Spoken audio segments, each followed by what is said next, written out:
Hola, muy buenos días. Bienvenidos a Junta Médica.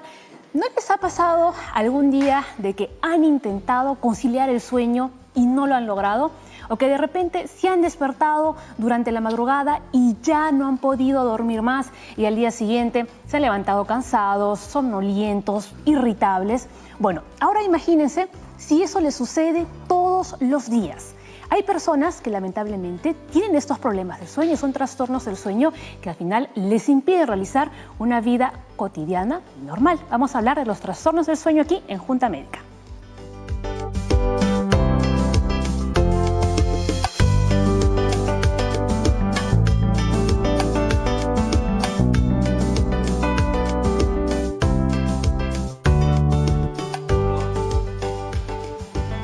Bien, cuando hablamos de trastornos del sueño nos referimos a varios tipos y los vamos a averiguar aquí en la Junta Médica porque ese es nuestro tema del día y además tenemos hashtag y es con el sueño no se juega. Así es, porque si dormimos mal al día siguiente, pues no rendimos de la misma manera que cuando dormimos, ¿cierto?, plácidamente y de una forma profunda. Bien, ¿con quién vamos a aprender más sobre este tema en la Junta Médica? Pues con el doctor Leslie Soto, médico infectólogo internista. También está con nosotros el doctor Miguel Villavicencio, neurólogo del Hospital 2 de Mayo, y el psiquiatra Rolando Poma Lima del Instituto Nacional de Salud Mental, Honorio Delgado Hideyo Noguchi. Vamos a ver un poco más acerca, ¿no?, de estos trastornos del sueño. Ya saben que viene a continuación, ¿no? Les damos información adicional para que usted se vaya haciendo una idea de lo que vamos a hablar. Los trastornos de sueño pueden ser síntomas de otras enfermedades o constituir una patología propia, ¿no? Su origen puede ser por diversas causas. Los trastornos del sueño pueden provocar problemas emocionales, dificultades en la memoria, en las habilidades motoras y problemas de salud en general. Es importante que esos trastornos sean tratados oportunamente y existen terapias y tratamientos que previenen y mejoran la calidad de nuestro sueño. Una vez que hemos dicho esto, ahora sí, doctores, quiero invitarles a ver el caso de Olimpia, ¿no? Ella nos ha contado que hace muchísimos años, ¿no?, tiene problemas para conciliar el sueño, ya se ha convertido en algo crónico. Vamos a ver qué más nos dijo. A la 1 o 2 de la mañana. Intento conciliar el sueño y ya no lo puedo hacer. Me siento, por supuesto, agotada. No puedo hacer mi día a día. Hola, mi nombre es Olimpia Chanca, tengo 63 años y tengo desde hace mucho tiempo el problema del insomnio, problema que lo llevo muchos años ya. Este trastorno del sueño creo que lo tengo de pequeña. Mi hermana mayor trabajaba en la parada y ella madrugaba a las 4 de la mañana. Nos habíamos quedado huérfanos, seis hermanos. Ella, mayor de 15 años, se hizo cargo de nosotros. Tengo el sueño normal, o sea, a las 10 de la noche, 10:30, ya tengo sueño, después de una jornada laboral. Pero me acuesto y normalmente me despierto a la 1 o 2 de la mañana. Intento conciliar el sueño y ya no lo puedo hacer. Ya perdí el sueño y me puedo tomar una pastilla que es alprazolam, pero tampoco, no logro conciliar el sueño. Es no estar lúcida el día siguiente, realmente tengo muchos errores en el trabajo, en mi vida diaria, me siento, por supuesto, agotada. No puedo hacer mi día a día. No, muy complicado se me hace. Al tomar tantas pastillas de alprazolam ha hecho que yo pierda mucha memoria. Entonces me causa mucha confusión. Yo tengo un negocio donde me confunde el vuelto, donde me tienen que repetir la orden una y otra vez. Muy bien, ahí veíamos, ¿no? La señora Olimpia, doctores, ella señalaba que lo que tenía lo que tiene es insomnio, ¿no? Dice que ella normal puede dormir a las 10 de la noche, pero que a la 1 o 2 se le va el sueño y aún así tome la pastilla, ya no lo puede conciliar, ¿no? Y las consecuencias que tiene al día siguiente de esta pérdida de sueño es que siempre está cansada y comete muchos errores en el trabajo, o sea, no se desempeña de una forma correcta. Creo que antes para mencionar el caso de la señora, creo que aquí es la importancia que tiene el sueño en el día a día. Creo, para empezar, el sueño tiene tres aspectos importantes. El sueño es importante porque consolida la memoria como tal en todas las etapas de la vida, y más que todo si esto ha sido permanente, ¿no? Lo otro que es más importante, el sueño también regula el grado de temperatura del cuerpo, ¿no? Aparte que también regula el proceso hormonal. Entonces, y lo otro también, el sistema inmunológico. Es por eso que hay estudios que mencionan que personas que han dormido bien, nos ponen una vacuna de repente, y la vacuna va a funcionar mucho mejor en aquellas personas que tienen obviamente no tienen problemas de sueño, ¿no? Y obviamente no va a funcionar de tal manera como aquellas personas que tienen algún trastorno del sueño. Entonces, el sueño es recontra importante desde ese punto de vista. Entonces, por las características de la señora, obviamente entra en el contexto de un trastorno netamente del sueño. Entonces, ¿ustedes consideran que en efecto lo que tiene la señora Olimpia es insomnio?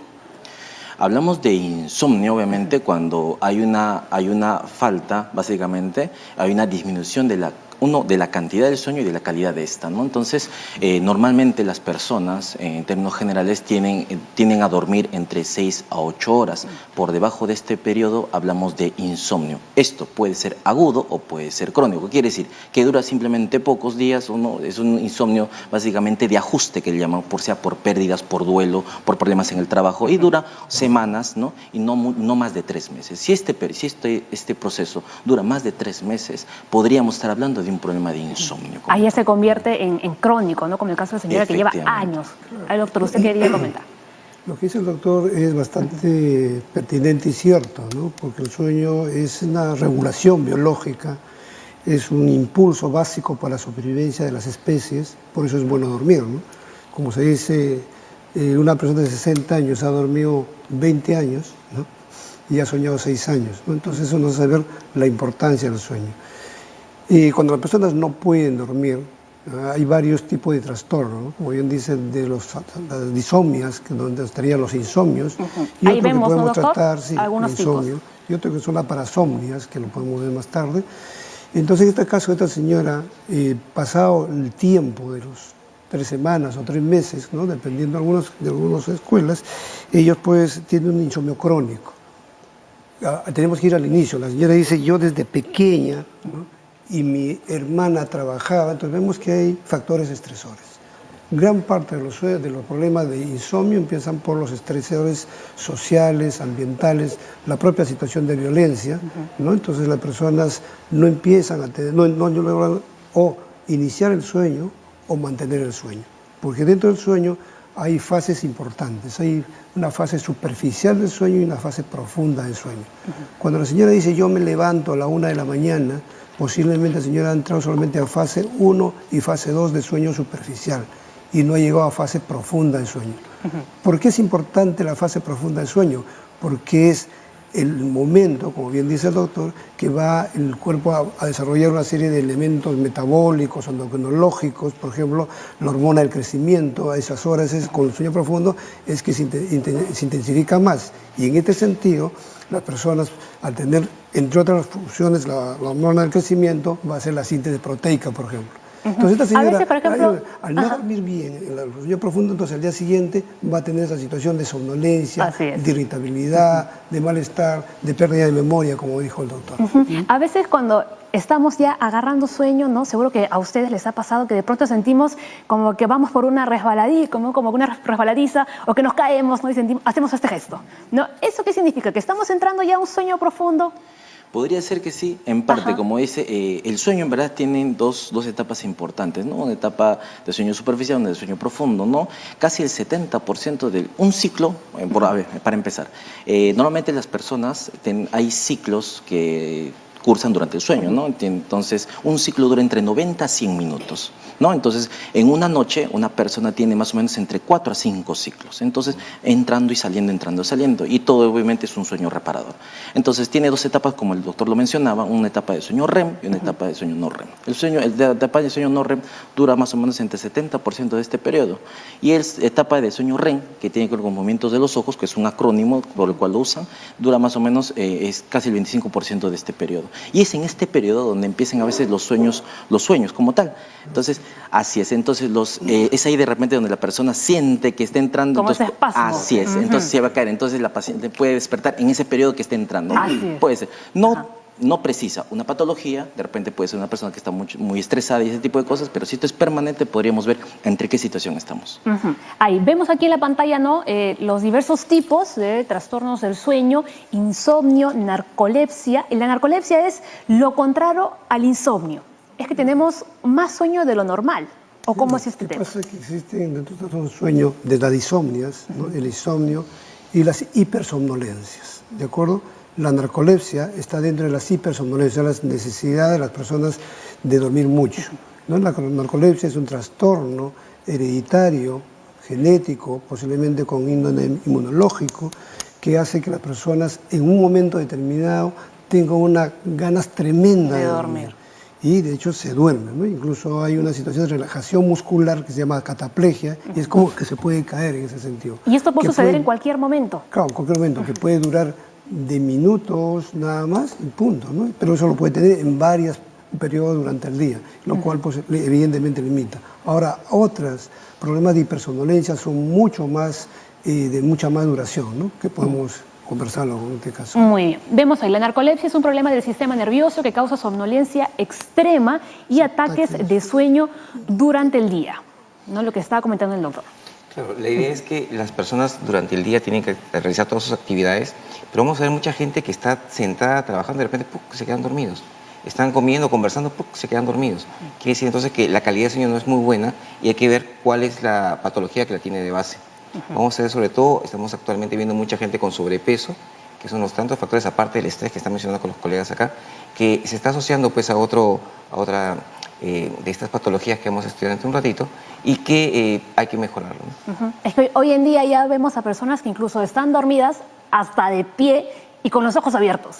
Lo más importante, creo, cuando hay un trastorno del sueño o estamos pensando en un trastorno del sueño, es ver que no esté asociado a una comorbilidad. Por ejemplo, hay personas, mencionamos mucho, por ejemplo, los endocrinos, el hipertiroidismo puede estar detrás de un paciente que tiene de repente por mucho tiempo un problema del sueño y no lo haya detectado.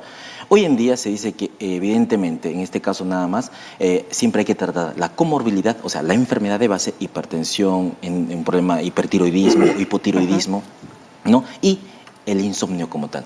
Obviamente el manejo es conjunto. Antes solo era manejar el problema de fondo, si era secundario. Hoy en día se tiene que manejar las dos cosas de manera conjunta para poder llevar a un beneficio. Muy bien. El doctor, usted está explicando, ¿no?, que lo de la cataplejía, que era algo que veíamos, por ejemplo, ¿no?, con la narcolepsia, ¿no? Realmente, ¿en qué consiste eso? En lo que usted mencionaba, que de pronto la persona hay una se pérdida desploma. de la tonicidad muscular y hay una relajación. Una relajación, cae, ¿no? Exacto. ¿Vale? Ahora, yo creo que es importante apuntar, porque hay que entender bien los trastornos de sueño, según la clasificación internacional, que está en su tercera versión, hablan las disomnias, que serían los insomnios, o las hipersomnolencias, las parasomnias, donde están los terrores nocturnos, las pesadillas, y los trastornos secundarios, ¿no?, que como bien dicen, debido a problemas neurológicos, a problemas metabólicos, y otras que son otra serie de trastornos propuestos. Y es importante tener esto porque cuando uno hace un estudio de sueño, porque uno es una señora, uno tiene que hacer una buena historia clínica. Y aquí la tecnología sirve para un diagnóstico diferencial o comorbilidades, pero lo primero es una buena historia clínica donde tenemos que ver cuál es el inicio. Por ejemplo, la persona de esta señora dice alprazolam, no vaya a ser que sea hecho dependiente a las benzodiazepinas a dosis incluso indicadas, y cuando dejan el alprazolam, como ha hecho una dependencia, va a tener un síndrome de abstinencia y va a tener una ansiedad de rebote, un insomnio de rebote. Por eso creo que es importante, en el caso de esta señora Olimpia, con 63 años, desde los 4 años, hacer una buena historia clínica para ver si necesita o no otro tipo de... Entonces, vamos explicando bien, ¿no?, algunos síntomas de la narcolepsia. Ya lo ha dicho bien claro, ¿no? Excesiva somnolencia diurna, lo ha repetido también ya 2 veces, lo que es la cataplejía. Y vemos también ahí, ¿no?, parálisis del sueño y las alucinaciones. La parálisis del sueño es esa situación que ocurre en las personas de querer despertarse y no puede. ¿De acuerdo? Y entonces en ese momento pues sigue una situación bastante paradojal en la persona, ¿no? A muchos nos ha ocurrido, ¿no? Estamos ahí, de repente mueves un dedito y ya te levantas, ¿no? Esa es la parálisis del sueño. Y alucinaciones es debido a una serie que pues, pueden ser alucinaciones auditivas que escuchan o incluso si son más orgánicas son visuales. Solo para acotar, estas parálisis de sueño a veces pueden ser muy catastróficas para el paciente, como están en la segunda etapa del sueño, donde uno sueña, le puede dar magnitud, formas a una serie de situaciones, porque despierta y la respuesta motora, o sea, muscular, todavía está relajada y el paciente se siente encerrado en su propio cuerpo. Claro, y hay una desesperación. Exacto, esa es la palabra, angustia, se desespera. Genera angustia. Es más, casi el 40%, no es tan infrecuente, el 40% de la población ha tenido parálisis de sueño alguna vez en su vida. Pero no es narcolepsia. Muy bien. Hacemos nuestra primera pausa en Junta Médica. Señores, ya regresamos. Envíenos sus consultas, que los doctores las pueden resolver.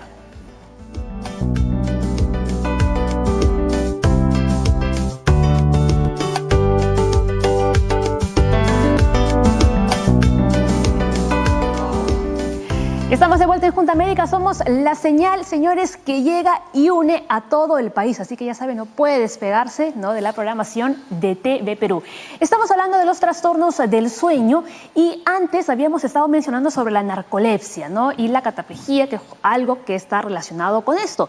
Pero ahora, las personas que padecen de este trastorno, ¿no?, ¿realmente lo pueden prevenir? ¿Es hereditario? ¿O cómo hacen para llevar una vida, ¿no?, normal? Porque esto les puede suceder, quién sabe, mientras estén manejando o mientras estén caminando por la calle, y esto puede ser un peligro para ellos mismos y para otras personas. ¿Quieres subir? A ver, vamos. Lo que es las personas que tienen narcolepsia como tal, una vez diagnosticado, porque tiene que ser diagnosticado, hay que siempre ver los eventos o las situaciones que están expuestos el paciente durante el día a día, que le pueden de repente suponer un riesgo para él. Lo que se hace en este tipo y lo que dice en parte durante la consulta y de una vez diagnosticado el paciente es prevenir las situaciones de riesgo al paciente durante este periodo, ¿no? Y ver en qué situaciones, obviamente, conducir, manejar de noche, privarse del sueño, tomar alcohol, fumar en estas personas, obviamente tiene que ser directamente contraindicado para ellos, porque prohibido, puede, ¿no?, exacerbar los periodos que pueda tener. En el contexto general, la narcolepsia como tal tiene un trastorno genético hasta de repente autoinmune hasta cierto punto. Entonces, por lo tanto, hay familias que conviven con esta situación. Entonces, lo que hay que ver, medidas de repente de manejo de esta situación. Obviamente, una de ellas es evitar los desencadenantes o los que pueden exacerbar este proceso, que son el alcohol, la privación de sueño. Que una persona que tiene narcolepsia, por ejemplo, no puede trabajar en la noche, por ejemplo. ¿Por qué? Porque como tal, somos personas netamente diurnas, ¿no? En el día y en la noche pensamos dormir. Entonces, esta situación puede exacerbar lo que ya tiene como tal, que no lo puede evitar, ¿no? A ver, doctor Soto, ¿usted qué opina? Sí, justamente las personas que tienen un diagnóstico de este tipo, que por suerte son la minoría, la gran minoría, son poca gente contada realmente, se debe evitar todo ese tipo de trabajo. Entonces, la idea, como estás viendo acá, es que una persona que tiene una alteración en el sueño en cualquier momento puede tener muchas patologías. Por lo tanto, el estudio tiene que ser completo. Como dice el doctor, lo que es la anamnesis, preguntar toda la historia clínica nos da el 90% del diagnóstico y el resto nos da los exámenes auxiliares. Entonces hay que incidir en una buena historia clínica y trabajar en conjunto para poder ver finalmente qué es la causa. Muy bien, ¿no? Estábamos hablando de los diferentes tipos, ¿no?, los diferentes trastornos que podemos encontrar en el sueño, y hay otro que es el de las piernas inquietas, ¿no? El síndrome de piernas inquietas provoca sensaciones desagradables o incómodas en las piernas y un impulso irresistible de moverlas. Se agudiza cuando la persona está acostada, ¿no?, está en la cama. Vale. Este es otro síndrome que se habla desde los años 70 ya, ¿no? Y muchas veces hasta causa risa en la persona, ¿no? ¿Vale? Pues ya se mueve la pierna, ¿no? Pero sin embargo que es uno de los... Risa la persona, pero no tanta gracia el que está durmiendo a su costado. Evidentemente, no digo la porque dicen, risas, ¿no? Pero sin embargo que es una de las causas más frecuentes de insomnio, que se presentan incluso en la niñez, ¿no? Es la sensación, sobre todo cuando las personas están en la cama, apenas dormir, hay una sensación de hormigueo y de movimiento en las piernas, ¿no?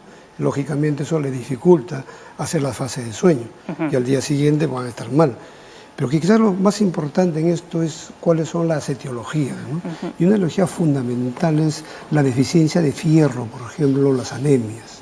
Entonces yo creo que cuando hablamos de niños que rinden mal en el colegio y que están durmiendo más, aparte de los problemas que hablaremos en su momento de las problemáticas del internet y estas cosas que también es importante, en este caso creo que es los complementos vitamínicos, ¿no? La B12, el folato, el fierro es importantísimo en este tipo de personas, claro, entonces, para mantenerlo claro, ¿no? Podemos decir que la alimentación, ¿no?, tiene un papel fundamental también, ¿no?, en que una persona pueda tener un sueño reparador y pueda evitar o prevenir esta clase de trastornos. Detrás de un niño que no rinde en colegio, parte del estudio, parte de lo que se tiene que preguntar y ver, indagar, es cómo está el sueño y cómo lo desempeña durante la noche. Es por eso que siempre tiene que haber un testigo obviamente cuando el niño está teniendo este tipo de situaciones.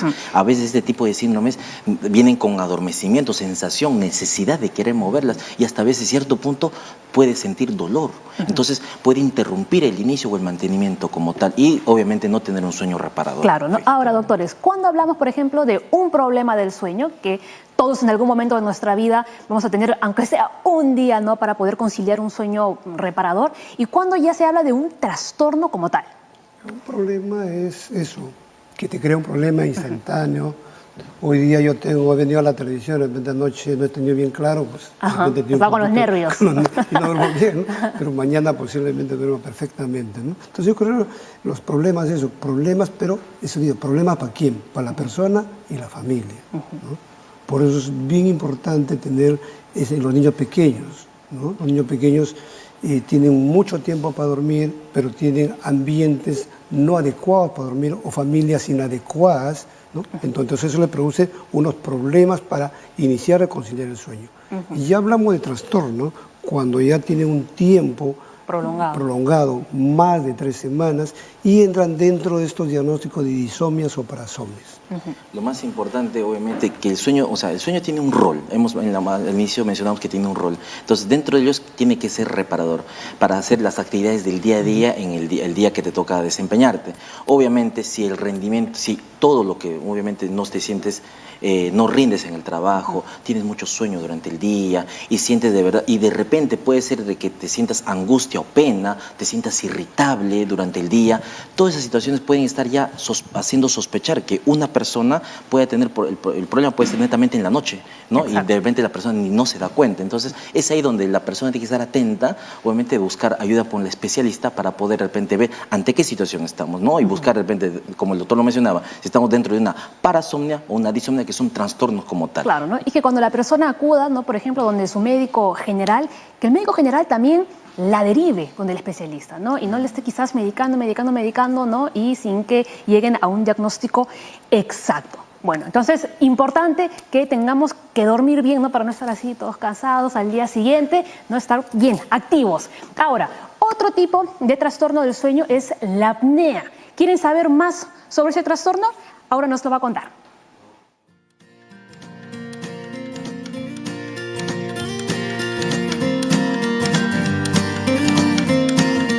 Hola, esta ruta de la salud nos ha traído al Hospital Hipólito Unanue para investigar un poco sobre los problemas para dormir, en este caso apnea del sueño. Por eso estamos con el doctor Carlos. Doctor, cuéntenos por favor cómo se detecta o diagnostica el apnea del sueño. Aproximadamente un 4% de la población mundial sufre de este problema de lo que es el apnea del sueño. Entonces, esto es una enfermedad que va evolucionando, va progresando. Hablamos desde una broncopatía progresiva, es decir, de que los pacientes no sufren el apnea, no tienen esta falta de respiración, simplemente es el ronquido. Posteriormente va aumentando esta resistencia a las vías respiratorias y para posteriormente llegar a lo que es el síndrome de apnea del sueño. El apnea del sueño tiene ciertas causas, como es la obesidad, como es los factores genéticos, alteraciones anatómicas que van a tener esos pacientes y ciertas comorbilidades como es hipertensión, diabetes y otras enfermedades o incluso la ingesta de medicamentos. Bien, y en el caso de adultos y niños, ¿cuál sería la diferencia? En los niños generalmente se ve por crecimiento de las amígdalas, un crecimiento de las adenoides que me van a obstruir la entrada del aire.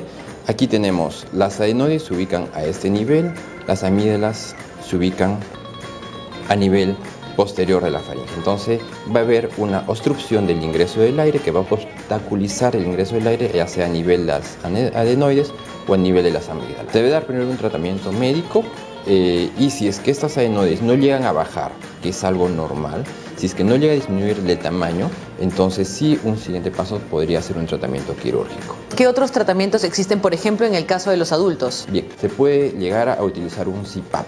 El CPAP es como una mascarilla en el cual se va a colocar en la cara del paciente, en la nariz del paciente, y se va a inyectar aire a presión positiva. Este aire a presión positiva me va a poder vencer la resistencia, el colapso de estas vías aéreas superiores, permitiendo que el paciente pueda respirar con tranquilidad, ¿no?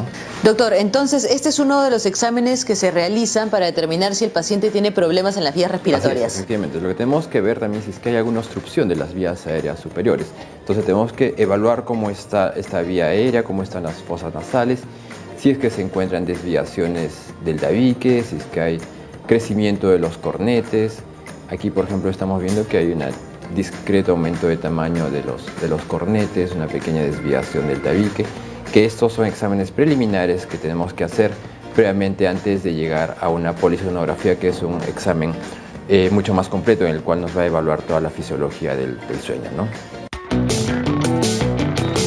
Entonces, básicamente, si los pacientes sufren de ronquidos nocturnos, micro despertares durante la noche y durante el día, que tienen este cansancio, yo creo que deberían acudir al especialista para que se haga el diagnóstico y hacer un tratamiento oportuno.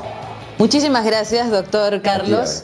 Bien, estudio, regresamos con ustedes. Esto ha sido un pequeño análisis sobre el apnea del sueño. Gracias.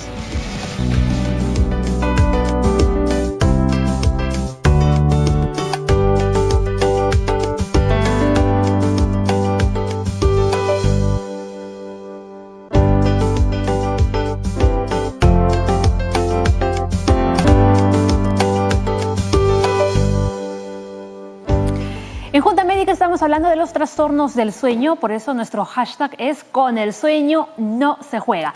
Antes de la pausa veíamos a Aura que nos estaba contando un poco junto al doctor, ¿no?, en lo que consistía la apnea del sueño. Doctores, vamos a complementar un poco esta idea, ¿no? Una de las características principales que quizás nosotros pensamos que es de la apnea del sueño son los ronquidos. Hay que entender que cuando hablamos de ronquidos a veces lo estigmatizamos, ¿no?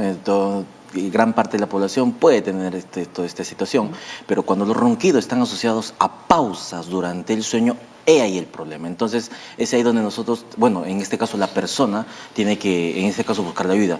Obviamente la persona que tiene esta situación no puede darse cuenta de ello. Entonces, todas estas situaciones de ronquidos y tener pausas durante el sueño que pueden suponer ya que este paciente puede estar generando una apnea obstructiva durante el sueño, va a generarle repercusión en este sueño que obviamente no va a ser reparador. Entonces, el paciente va a tener una serie de situaciones durante el día, obviamente, que van a hacer suponer que durante la noche está pasando algo. Y uno de ellos es obviamente ver el ronquido asociado a las pausas que está teniendo. Entonces, aclaramos que no todas las personas que roncan van a tener apnea del sueño. Efectivamente. Muy bien. No todas. Por eso, pues digo, no todas las personas que roncan van a tener apneas del sueño. Claro, acá lo que va a ver básicamente es que toda la parte respiratoria, la parte en la cual entra el oxígeno desde la nariz hasta el pulmón, hay una obstrucción por ahí. De tal manera que este paciente no va a tener una buena calidad de sueño y hay que ver cuál es el factor que está desencadenando esto. Entonces, cuando uno hace los estudios, no vemos cómo duerme el paciente, si una boca arriba o boca abajo, sino que vamos a ver cómo está respirando realmente este paciente. Realmente aquí el que se da cuenta generalmente es la persona que duerme a su costado, ¿no? Puede ser, ¿no? Puede ser, pero lo que pasa hay que diferenciar, ¿no? Lo que hemos visto en el video es una apnea obstructiva, ¿de acuerdo? Porque un niño, por ejemplo, que tiene las adenoides grandes, las amígdalas grandes, o tiene alteraciones en las fosas nasales, el aire no va a pasar, entonces el aire va a obstruirse. Y eso por eso va a roncar. Y eso, claro, la extirpación de las amígdalas indicadas puede ser, pero las apneas más frecuentes son las apneas primarias o esenciales, donde la persona, como bien dice, puede no roncar, incluso, ¿no? Pues yo puedo estar así, y míreme cómo es, ¿eh? Ahí está. Esa es la apnea del sueño, que puede ser obstructiva o puede ser por una relajación de los músculos y entonces no deja pasar el aire. Entonces, dependiendo de la cantidad de tiempo, lógicamente van a ser las consecuencias. Por eso es un problema de insomnio. Y en estos casos sí es necesario, así como hablábamos en ese momento, la historia clínica, ahora es importante sí utilizar tecnología más moderna. Aquí sí es de indicación básica la polisonografía, no solamente para controlar la apnea, sino cuando vamos a hacer el tratamiento, que se hace con oxígeno, ¿no?, de presión positiva, con el CPAP, necesitamos saber la persona cuánto oxigena, cuánta necesidad tiene, ¿no? Entonces, ahí en este sentido sí, la polisonografía es muy importante. Esa es la prueba que tienen que realizar, ¿verdad? Claro, pero cuando se ha descartado todo esto. Esto me llama también a un comentario que hiciste con toda la buena intención, para favorecernos a los especialistas, pero sin embargo el alto porcentaje de problemas de sueño lo puede detectar y tratar un médico general. Bueno. En este sentido sí creo que es hacer en este momento, pedir a las autoridades que le den espacios y tiempo a los médicos generales que están en los centros de atención primaria, en la red, ¿no? Lógicamente, si les pide atención en 10 minutos no lo van a hacer. Creo que todos debemos, en general, decirles que se necesita más tiempo para hacer más diagnósticos, ¿no? Porque si no, al contrario, solamente es una atención rápida. Y eso es lo que sucede. La atención tiene, ¿no?, un tiempo establecido, ¿no? Entonces los doctores no pueden, digamos, ¿no?, averiguar todo lo que necesitan realmente para hacer el mandan al diagnóstico. especialista. Y los hospitales o institutos estamos que reventamos. Estamos abarrotados, ¿no? Bien, aquí hablando de la apnea del sueño, ¿no?, se dice que también se asocia con el hábito de fumar, la presión arterial alta y la insuficiencia cardíaca. Efectivamente, durante justamente lo que mencionaba el doctor, estas paradas durante el sueño van a generar cierto grado de hipoxia, ¿no?, al cerebro, ¿no? Entonces hay una parte del cerebro que regula esto, que es la parte del tronco, que es en la parte posterior. Entonces esto se va a traducir a desencadenar ciertas sustancias, en este caso, que van a, obviamente, como el doctor muy claramente ha sido muy explícito, estas paradas van a generar una descarga adrenérgica. ¿Qué quiere decir? Una descarga de adrenalina. Estas descargas de adrenalina se den situaciones, por ejemplo, situaciones extremas, ¿no? De repente vas a cruzar la pista, te asustaste, o sea, situaciones de mucho estrés. Entonces, lo mismo pasa en el apnea. Entonces, estos eventos hacen que haya ciertas descargas de esta sustancia, efectivamente, que van a hacer que la presión efectivamente comience a subir. Obviamente, estos durante la noche se va a estar generando y obviamente va a ser una causa de hipertensión arterial. Efectivamente, lo mismo le pasa al corazón. Entonces, el corazón también va a tener una repercusión durante todo este periodo para poder, es más, se puede hasta remodelar. ¿Qué quiere decir? Un corazón normal comienza a crecer, entonces comienza a alterarse. Entonces, la función como tal del corazón comienza a alterar, a lo que llamamos insuficiencia cardíaca. Y el hábito de fumar empeora los dos procesos como tal. Sí, y al final se hace como una especie de círculo vicioso, porque una persona que tiene, por ejemplo, sobrepeso, tiene obstrucción un poco más de la vía aérea. Esta persona con sobrepeso tiende a ser hipertenso. Esta persona con sobrepeso tiende a tener disfunciones con la glucosa. Entonces, todo esto al final nos va a dar, pues, un paciente que va a tener sobrepeso, hipertensión, diabetes, apnea obstructiva del sueño, de tal manera que es básico un buen diagnóstico acá. Ahora, ¿la apnea del sueño está relacionada con la muerte súbita en los bebés? No necesariamente, no necesariamente. ¿No? La muerte súbita de los bebés es muy frecuente, que puede ser por defectos ya que viene el niño en su inicio, pero sí lo que está es la falta de oxígeno por otras causas, ¿no? Entonces, lo más frecuente, la muerte súbita, y eso hay que decirlo, es el cuidado que no se tiene en el momento de dormir los bebés, ¿no? Sí. Es más, hay posiciones específicas que han determinado durante los estudios que se han hecho en niños, más que todo en recién nacidos, en ciertas posiciones hay riesgo de muerte súbita. Por eso es súbito, o sea, no se puede predecir qué es la posición boca abajo, que no hay que alarmar tampoco, pero se ha descrito. Entonces, no hay que comprar. La muerte súbita en los niños es una situación que está asociada a una situación más que todo estructural, que puede estar sometiendo a que el niño pueda tener en esta causa la muerte súbita. Claro, pero también no se decía que si el bebé está todo el tiempo durmiendo boca arriba, ¿no?, de repente le puede venir algún reflujo o algo y podría atorarse con eso. Al contrario, se ha asociado que el niño duerma boca abajo, que para que el niñito tenga ahogar. Ahogar y tenga lo que es este evento, ¿no? Entonces, hay que recordar que los niños pues duermen casi durante la primera vida, que hace 18, más 18, duermen todo el rato. Entonces, la hormona de crecimiento es importante durante este periodo, ¿no? Claro, ¿no? Y pensar que durante tantos años toda la vida nos han hecho dormir boca abajo, ¿no?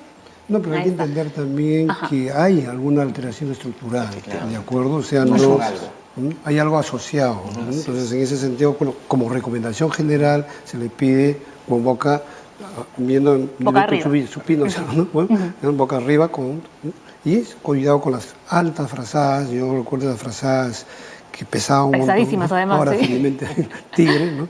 Eso puede, no es que sea la causa, sino es la sumatoria de varias cosas, ¿no? Y otra cosa importante, ya como psiquiatra, no es la situación de la disfunción familiar.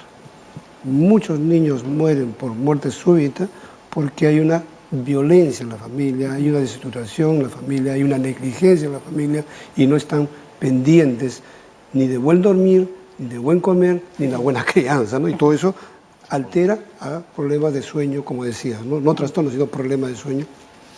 Muy bien, vamos a ver, doctores, algunas consultas, ¿no?, en las redes sociales. Gina Pérez dice, buenos días, yo tengo problemas con el sueño, tengo muchas pesadillas que me despiertan del susto, muy angustiada y me cuesta volver a conciliar el sueño. Me recetaron clonazepam de 0,5 miligramos para dormir. Su consulta es, quisiera saber si Cicatrix de 0,5 sublingual por las mañanas causa sueño o calma la crisis de ansiedad. A ver, ¿ustedes qué opinan? Mira, ahí estamos hablando de lo que no hemos hablado en otro momento, la parasomnia, ¿no? ¿De acuerdo? La pesadilla es una parasomnia, es un trastorno del sueño, ¿no? Entonces, las pesadillas se producen en general, en los niños es muy frecuente. En las personas adultas ya es menos frecuente, entonces debe haber algo más. Posiblemente en la gran parte de personas es el alto nivel de estrés que tienen estas personas y que no lo van a arreglar con el alprazolam. El alprazolam puede ayudarle a mejorar un momento, pero yo creo que las personas que tienen pesadillas tienen que hacer una evaluación, un análisis, una reflexión de los estresores a que están sometidos para poder solucionarlos. Importante mencionar lo que el doctor me dice, porque gran parte de las personas que tienen pesadilla, que ya es un trastorno como tal, obviamente previa evaluación, tienen trastorno, un problema psiquiátrico de inicio de repente, que donde hay que valorar, porque a veces no solo es tratar, como de ahí mencionan que ya le dieron de repente una benzodiazepina, simplemente hay que ver qué está el trasfondo de eso. Manejando el problema de fondo van a mejorar bastante el problema que tiene la señora. Muy bien, vamos con el otro que está ahí, la señora, permítame, doctor, que ya se quiere automedicar, ¿no? Entonces la idea acá, si es que la medicación que ella menciona por las mañanas causa sueño o calma la crisis de ansiedad, eso lo va a determinar el médico que la va a evaluar. Una cosita para ver la frecuencia. Nosotros hacemos en el Instituto Nacional de Salud Mental estudios epidemiológicos, dentro están los estudios de sueño. Las pesadillas en población general del 13%, ¿de acuerdo? Como decían, pero en cualquier psiquiatra, hacemos todos los trastornos psiquiátricos, sube hasta el 35%. Entonces, es lo que dice el doctor, o sea, esta señora posiblemente o tenga un trastorno de ansiedad, un trastorno depresivo, y en trastornos de ansiedad 38% y 36%, ¿no? Entonces yo le sugeriría a la señora que haga una evaluación psiquiátrica, ¿no?, o psicológica, si quiere llamarle, ¿no?, ¿ya? Y se entienda que los psiquiatras no solamente medicamos, también reflexionamos y hacemos psicoterapia. Así es, ¿no? Porque ese es otro mito. Uno solo acude al psiquiatra para que le den las pastillas y se acabó. O para ir al loco, ¿no? ¿De acuerdo? Bien, vamos con otra consulta. Rosado Mar dice, mi mamá de 72 años va al baño de madrugada hasta 4 veces. Y dice que después de las 8 de la noche ya no toma ningún líquido. ¿Cuánto es lo normal en un adulto mayor? Importante ahí, porque hay varias cosas a reflexionar. A ver. ¿Por qué? Porque estamos hablando que una persona normalmente no está tomando líquidos, y normalmente, si tomas líquidos, obviamente hay un riesgo de que puedes, ir al baño, se llama nicturia, ¿no? Entonces, cuando esto, normalmente 1 a 2 creo que es el promedio dentro de lo que pueda tener cada persona. Pero si de repente, si no hay una condición que estés tomando líquidos y ese tipo de cosas, y vas al baño en la noche y te despiertas en la noche, de repente, de manera indirecta, puede estar la persona en este caso teniendo un apnea obstructiva. ¿Por qué? Porque el apnea a veces es una causa muy frecuente de liberación de una hormona, ¿no? Entonces, que puede generar ese tipo de eventos. Entonces, hay que estar al tanto. Lo que amerita en ese caso es hacer una buena precisión en cuanto al diagnóstico, y si estamos de repente frente a una persona que tenga un problema, un trastorno del sueño, y como tal, un tipo de repente es una apnea obstructiva del sueño que puede estar generando todo este evento, porque no siempre está asociado a la cantidad de líquidos, sino a la obstrucción como tal, que genera el apnea obstructiva del sueño y que va a generar una liberación de esta hormona que va a hacer de repente que pueda tener orinar en la noche. Claro, ¿no? Ahora, la pregunta clave aquí de todo el programa, ¿se pueden prevenir los trastornos del sueño? Sí, se pueden prevenir. ¿Cuáles se pueden prevenir y cuáles no? La gran parte de los insomnios, ¿no?, se pueden prevenir, porque te digo que están relacionados directamente con los estreses ambientales, con los estreses sociales, ¿no?, que están en el trabajo. ¿Qué recomendación le daría usted, por ejemplo, a una persona para que prevenga este insomnio? A toda la insomnio? persona, no solamente ellos, es buscar una cultura de paz.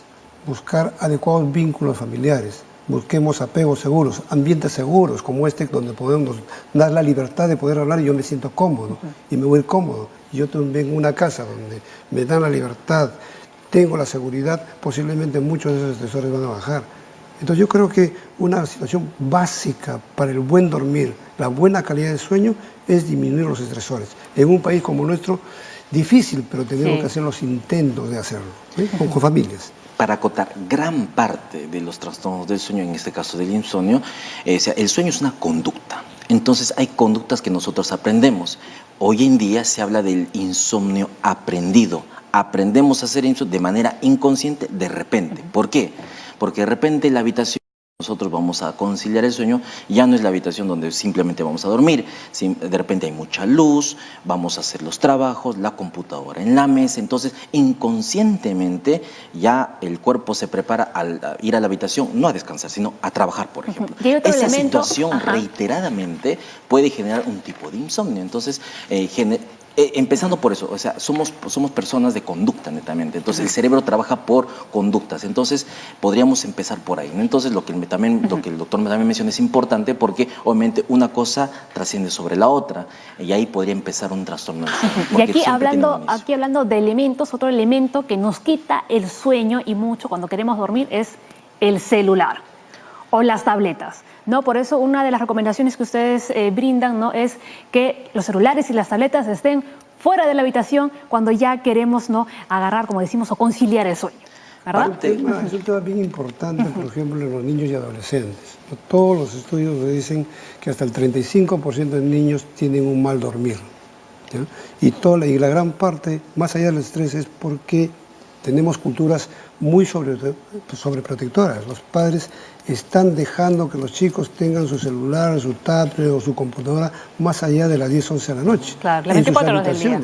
Y entonces, esas culturas flexibles, permisivas, no poniendo límites, tan mal. Yo le pregunto muchas veces a los padres, a ver, me dices que tu hijo necesita el celular, pero ¿qué hace con el celular pues a las 12 y 1 de la mañana? ¿Vale? Que se lo pongan a reflexionar a los padres, ¿no? Tenemos que tener culturas más... Muy bien, no más estrictas, doctor. Y eso lo tiene que hacer así, mirando a la cámara. Más estrictas. Diciéndole así directamente a usted que nos está viendo. No golpear, no gritar, sino estrictas. Muy bien, pausa, ya regresamos en Junta Médica.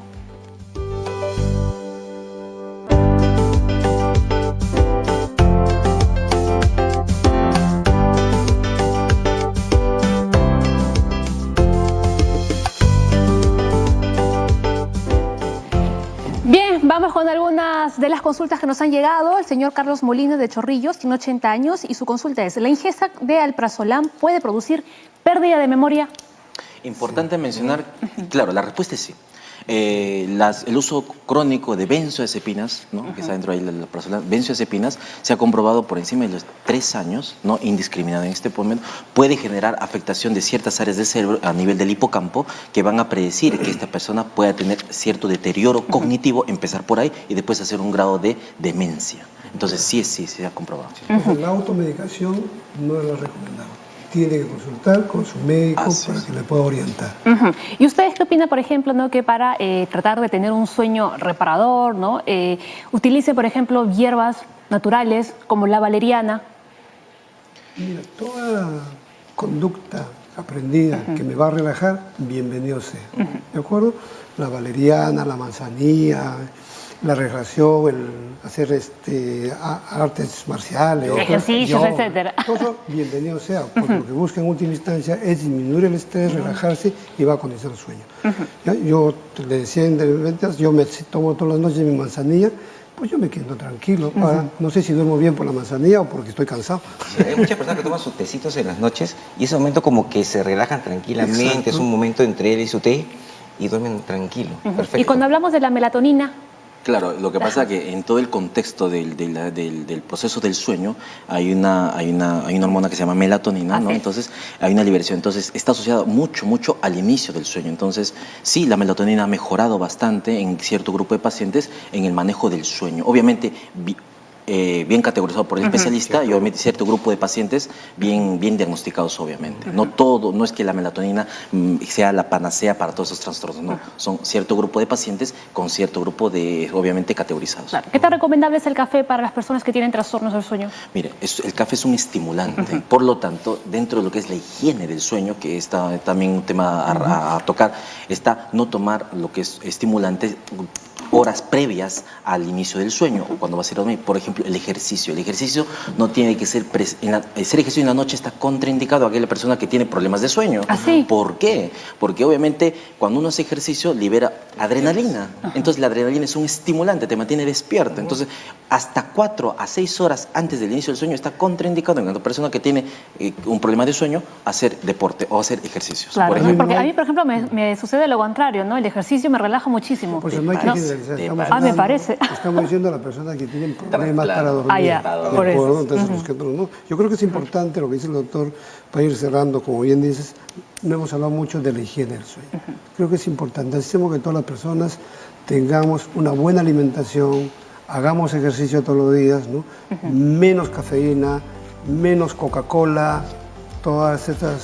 ¿sí? Pero Porque los también que es tienen obesidad. narcolepsia, ¿ellos sí pueden tomar café para mantenerse despiertos? Ahora, un ratito, hay personas que, por ejemplo, usan el uso crónico del café, que obviamente son consumidores, ellos sí los puede de repente tolerar, pero aquella persona que recién está con una dosis, con dos dosis, puede de repente sentirse afectado y interrumpir el sueño. Solo para mencionar y terminar, Sí, todo lo que hace bien al corazón, le hace bien al cerebro, y por lo tanto hay que hacer cierto grado de actividad. Muy bien. ¿Y doctor Soto? Claro, todo lo que en este caso, cada paciente es individual. Cada persona que tenga un problema de sueño tiene que ir a su médico para que pueda ser evaluado y ver cuál es la causa y poder tratarlo lo mejor posible. Muy bien. Señores, nos acabó el programa.